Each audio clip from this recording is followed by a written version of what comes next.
What's up, Bruhlie Nation? I'm back with a gameplay commentary video today because I still have a broken collarbone. You probably clicked on this video wondering what the H-Bomber guy and Playboy Cardi have in common, and that's fair. But first, I want to talk about a third person, and that is Wilbur Soot. While today, Wilbur Soot spends most of his time working with his band Lovejoy, he used to be known as a YouTube and Twitch streamer, with his work with the Dream SMP being his most recognizable. It is pretty common knowledge at this point that anyone who was a big part of the Dream SMP developed a large stan community, aka a group of obsessive fans. These guys would do things like use a picture of Wilbur Soot as their profile picture, or live tweet his Twitch streams. But more infamous ones would write sexual fanfictions about him and his friends, or try to find out his personal information. These stans are also highly sensitive to the slightest bit of controversy, which led to Wilbur and creators similar to him constantly being quote-unquote cancelled for actions that could be perceived as mean. Stans have been the subject of many video essays, and to this day a lot of people still have different opinions on them, although I think most people in the present would say they are a bad thing, due to the toxicity they can bring to a fan base. The reason I bring Wilbur and his stans up is because the more you pay attention, obsessive fans are not just confined to Minecraft creators or K-pop artists. Playboy Cardi, one of the guys in the thumbnail, is a great example. Cardi can best be described as an introverted, misogynistic SoundCloud rapper slash vampire. As you can guess, his fan base is mostly made up of young straight guys, while for reference, Wilbur's stan community is mostly made up of young women or LGBT people. So, you would think that Cardi's fan base would act completely different from Wilbur's. And yet there are still plenty of people who fit the description of stans in his community. I remember when Playboy Cardi, after pretty much years of inactivity, came back to Instagram last December and started releasing new music. Being a fan of Cardi, I started going on the Playboy Cardi subreddit for updates on what was going on. And oh my god, some of these people here are absolutely insane. As soon as Cardi posts something on Instagram, no matter how mundane, it will be on his subreddit, and his fans will be joking about it, commenting on it, or dissecting it for information. Anything remotely related to Cardi will get posted on here to analyze. As an example, Trippy Red recently posted DMs between him and Cardi on Instagram, and it barely took any time before r/Playboy Cardi figured out that the DMs were of Trippy Red supporting Cardi after it came out he was arrested for domestic abuse back in 2022. Then, the comments get filled with names like Blade 2K Digital and Cardi's Feet, and profile pics of NBA Youngboy or Kanye making jokes about the situation. Also, as you may have noticed, these highly dedicated fans of Cardi are not always positively talking about him, just like how Wilbur stans frequently get mad over him and his friends. The most upvoted post in r/Playboy Cardi this month is a tweet from fellow rapper Denzel Curry, where he says Cardi needs to stop fucking around and drop his next album. This post got so popular because his fans were also frustrated that the album was taking so long. One post below that, and it's someone making fun of Cardi for only looking at female models at a fashion show. Two posts below that, and apparently someone found Playboy Cardi's associates Ken Carson and Stray Lonely on Google Maps. That's not a critique of Cardi, but how the hell did that happen? Is it more likely that one of his fans was actively trying to hunt Cardi and his friends down on Google Maps and succeeded? Or is it just a coincidence? When you start to think about it, the difference between a big Wilbur Soot fan and a big Playboy Cardi fan isn't in their behavior, it's in their label. Wilbur Soot stans were labeled as stans years ago and never tried to change their name, either out of lack of care or out of a genuine satisfaction with being called a stan. Meanwhile, most Cardi fans don't want the negative stigma that comes with being labeled a stan, so they just call themselves regular fans, even though a big chunk of the fan base acts the exact same way as Minecraft stans. As I said at the start of the video, Cardi is just one of hundreds who have stan-esque communities. Travis Scott and Kanye West have plenty of fans on Twitter who brand themselves around the artist, and post frequent updates on what they are doing, where they are, and how to stream their music to get their favorites to #1 on Billboard. Sports teams have fans who base their whole online presence on defending their teams to the grave no matter what.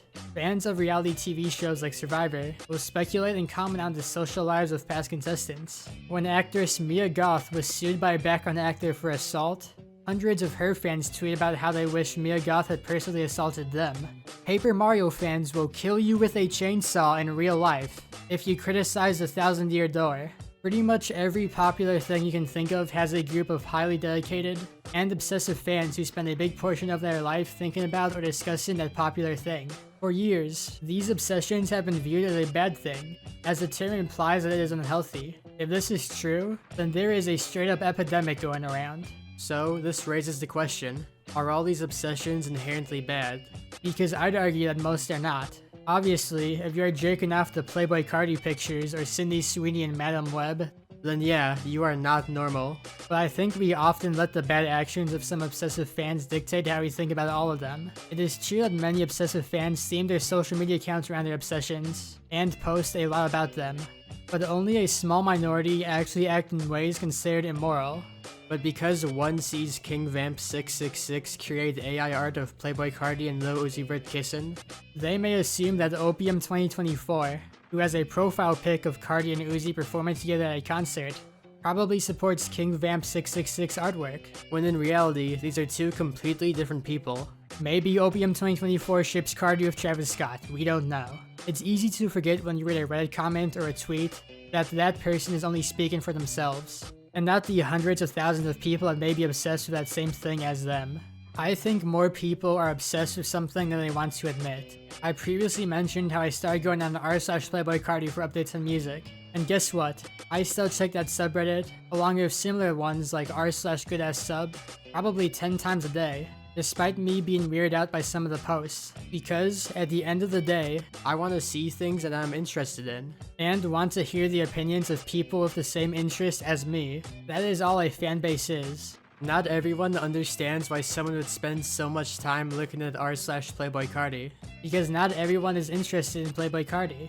But everyone is interested in something, and therefore I think everyone can understand why and how someone could be obsessed with something they like. Now you might be thinking, thank you Bruhlie, very cool. Why did you put H-Bomber Guy in the thumbnail? And that's still fair and I should address that now. I hinted a few times already that, despite fanbases being obsessive, many of these individuals do not actually hold 100% positive images of their favorite things in their head. Wilbur Soot fans are infamous for trying to cancel him and his friends on numerous occasions, and Playboy Cardi fans criticize him whenever he beats the shit out of his girlfriend. These fans negatively interacting with the object of their obsession is, again, not inherently bad, and even good actually. Cardi fans should criticize and denounce him for his history of domestic abuse, because otherwise people would think they're pro-domestic abuse. And although myself and many others think a lot of the cancellation attempts of Wilbur and his friends are stupid, the problem is not that criticizing the creators itself is stupid. Rather, I just think these specific criticisms they are making in the moment are unwarranted. This finally brings me to H-Bomber Guy, because I've also begun to take notice of obsessive hating on the internet. Most of the time this develops in response to people being annoyed by fandoms considered to be toxic. For every obsessive Sonic fan in the mid-2000s to early 2010s, there was a die-hard Sonic hater. However, H-Bomber Guy's recent video on plagiarism led to the formation of an obsessive hate community around the main focus of the video, James Somerton, without Somerton really having that big of a fanbase. For transparency, I have not actually watched H-Bomber Guy's video on plagiarism in full, but I don't think that matters here, because I am not talking about the actual contents of his video. Instead, I want to focus on his fanbase's reaction to the video. In the aftermath of H-Bomber Guy's video on plagiarism, which was mainly a #exposed video on the YouTuber James Somerton if I haven't made it clear, thousands of people flooded James Somerton with comments ranging from valid criticisms to the inevitable death threats. This was because H-Bomber Guy thoroughly dismantled any credibility James Somerton had as an online creator, so I would say, besides for the death threats and stuff, that this reaction was warranted. Then, as is the usual whenever someone gets exposed online, people monitor their accounts anticipating a laughably bad apology, and sure enough, when James Somerton finally posted his response video, it got clowned to death. While for most people it ended there, a lot of H-Bomber Guy's community did not stop talking about James Somerton. They continued to post things like further update posts he made online, whether he had currently deactivated or reactivated his social media accounts, and one of H-Bomber Guy's fans even started a subreddit called r/James Somerton Discuss, dedicated to hating on this one guy. All of this led to a rumor being spread that someone tried to break into James Somerton's house, and this caused a lot of the obsessive James Somerton haters to take a step back and reconsider what they were doing. r/James Somerton Discuss was shut down, and I think most of H-Bomber Guy's fans have finally moved on. This whole situation shows the true dangers that online obsession can have. It is one thing to be obsessed with something you like, but it is a whole other thing to be obsessed with something you dislike. Theoretically, having a bad interaction with something should make you not want to interact with it again. And yet, a lot of H-Bomber Guy's fans continue to follow James Somerton and his whereabouts weeks after H-Bomber Guy moved on. I am in no way defending any of James Somerton's actions, because everything I have seen makes him out to be a pathological liar and a complete asshole. But, ultimately, that's all he is. He is not worthy of months-long analysis and dialogue because he made bad faith YouTube videos. Just point and laugh for a bit and then move on. Because if you are unable to do this, you will turn into Anthony Fantano.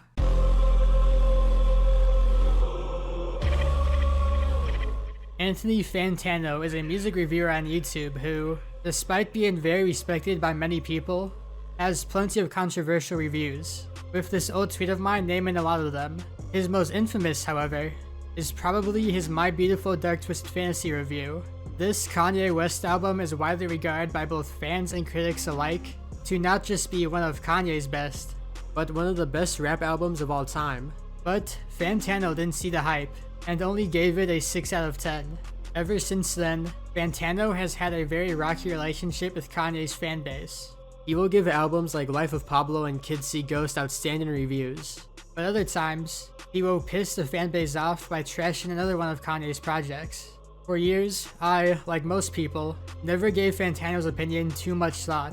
I liked when he agreed with me, but if he didn't, then it was whatever, and I still understood why he felt that way. So, when Kanye's newest album, Vultures 1, released this month, I was mildly excited for Fantano to review it, even though myself and many other people were predicting he wasn't going to enjoy it. But what no one expected was just how much Fantano was going to hate it. In his Vultures 1 video, Anthony Fantano explained how he was not going to review the album, and I guess he just meant not giving it an actual score, because he proceeded to review the album anyway. But anyway, his main point in the video seemed to be that there was no point in trying to review the album, because he did not believe that any meaningful discussion could come from it. This was because, for one, he could not understand why anyone would want to listen to the album due to how bad it was. However, another one of his reasons was that he could not separate the art from the artist, because Kanye had allegedly anti-Semitic lines in his music. He also writes off all the people who do still listen to Kanye as either Nazis, edgy teenagers, or, ironically, obsessive people who cannot be reasoned with. Now in a vacuum, I don't really take issue with the first reason for why Fantano is choosing to not officially review the album, because his reasoning is just, it sucks and I don't like it. Music is subjective, he has a right to his own opinion, etc, etc.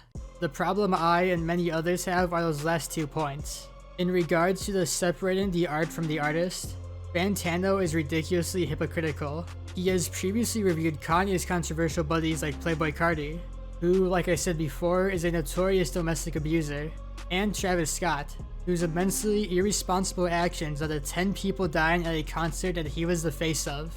Dr. Dre is infamous for being a domestic abuser, and Fantano reviewed him. David Bowie had an entire musical persona dedicated to being an Aryan, fascist Nazi, and Fantano still reviewed him.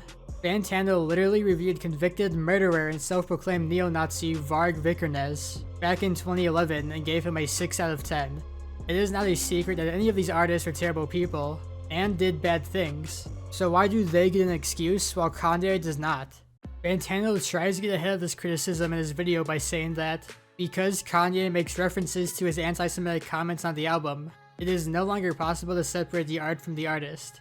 But, again, Fantano has reviewed highly bigoted songs on his channel before. Rapper Jay Electronica is a registered member of the Nation of Islam, which is essentially a black nationalist group.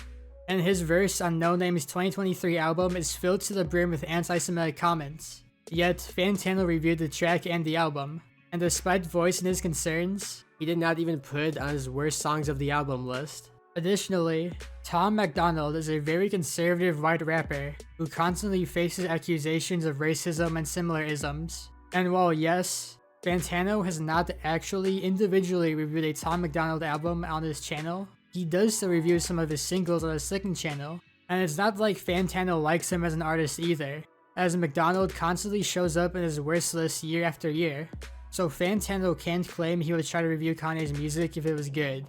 And on top of all of this, Fantano reviewed Jay Electronica and Tom McDonald in the past 6 months, so it seems pretty unlikely that he had a massive change. In reality, I think the reason Fantano is handling Vultures 1 so strangely is due to his last point in the video. He is fed up with dealing with Kanye's obsessive fanbase. And part of me does not really blame him. Die-hard Kanye fans have harassed him for years, doing everything from repeatedly begging him to re-review certain Kanye albums, to making fun of his divorce. But by refusing to engage in any discussion about a Kanye album, because he thinks none of his fans will be willing to hear him out, he loses the fight. The obsessive fans have successfully silenced their most despised critic, and made him look like a fool. People keep pointing out how many Kanye fans' reactions to Fantano's review proves the point he was trying to make, but I don't understand what he thought was going to happen when he reviewed the album in this manner. The video is literally called Unreviewable 1. Of course, whatever point you're trying to make about productive dialogue on the internet these days is going to be overshadowed by that title, but I don't even really agree with Fantano's perception of Kanye's fanbase. And this goes back to what the first half of this video is about. Yes, Kanye has plenty of obsessive fans, just like Playboi Carti, Wilbur Soot, and H-Bomber Guy, but no, just because someone regularly browses r/goodasssub does not mean they are physically unable to comprehend any criticism of the man. As an example, the Twitch streamer Sean C said he was not going to review Vultures 1 because he didn't think he would enjoy it, and most of the comments are either, "While I enjoy the album, I get why you aren't going to review it," or someone politely saying, "Hey, I listened to the album myself and I think it is actually worth listening to." On the other hand, Brad Taste in Music did review the album, and gave it a 1 out of 10, and the vast majority of his comments are people agreeing with them, people respectfully disagreeing with them, or people making a joke about Kanye. I have no doubt that you can find some Kanye fans spewing his anti-Semitic rhetoric in the comments of negative reviews. But, as I have been saying throughout this video, they do not represent the opinions of all obsessive Kanye fans. Most die-hard Kanye fans listened to the album and enjoyed it, even though they disagree with his anti-Semitism. The album literally went #1 on streaming services in Israel, of all places. It is clear that a huge amount of people who are fans of Kanye are actually rational individuals who do not align with his worldview. All Fantano had to do to not turn this situation into a shit show was make a tweet saying he wasn't going to review Vultures 1. He did not even have to give a reason because nobody is owed one. Most Kanye fans would have understood, and the few who did not would have moved on after a day. Instead, he uploaded a joke of a video filled with hypocrisy and personal attacks against Kanye and his fans, and expects these same people to understand his message. As I write this video, he is still arguing with people on Twitter over his video, calling XQC a racist for saying that Fantano is hypocritical, or reviewing rappers who have lyrics about killing people in their songs. If Fantano really wanted to not talk about the album because he thought that no meaningful discussion could be had from it, why is he still arguing with people over the album and his review? No duh, a lot of Kanye's community is pissed and making personal attacks against you. After you've called them everything from cult members to racist, just mute terms relating to Kanye on Twitter and move on. Stop obsessing over the hate you are getting, since you're only given more reasons for the people who hate you to hate you. I am not going to think about Fantano for a long time now that this video is over, and he should stop talking about Kanye if it brings him this much stress. So, in conclusion, I think a lot more people are obsessive than they realize. I also think that, in most cases, being obsessive is not a bad thing, since it is logical that someone who likes something would seek out more of that thing. It is only when the obsession becomes detrimental to themselves or people around them that it actually becomes bad. But even then, these cases are not as common as most people think. Also, it is never healthy to be obsessed with something you dislike, as if you do dislike something, you should just ignore it and move on. Continuously interacting with something you dislike will make you continuously more miserable until you snap. That's it for this video, Bruhlie Nation. I will see you in the next one.